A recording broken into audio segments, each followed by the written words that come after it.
We have often been asked about the differences between the animal species here in the Mara and also down in Djuma. There is no difference between the Impala species that we get in both locations. They're both Apiceras melampus melampus. The Impala are also much larger up here because they don't have a strict rutting season. We know that the rutting season starts in April in the Sabi Sand, but up here it's all year long. So those animals are constantly filled with testosterone, allowing for more muscle growth.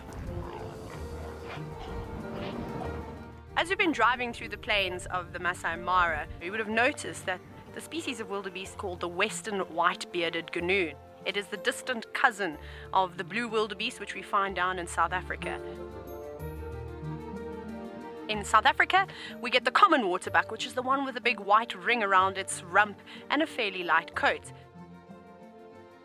But here in Kenya, we get the Defus's waterbuck, which is a subspecies of the common waterbuck. And they lack that white ring, but also have a much darker coat. Down in South Africa, we see the southern giraffe, and up here in the Mara, we see the Maasai giraffe.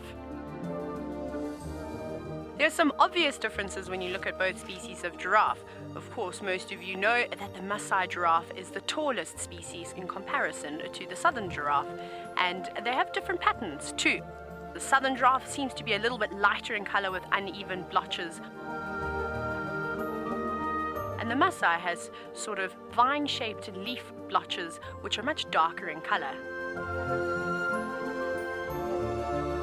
There's only a total of 32,500 Maasai giraffe in comparison to the 52,000 odd southern giraffe that roam around in Africa.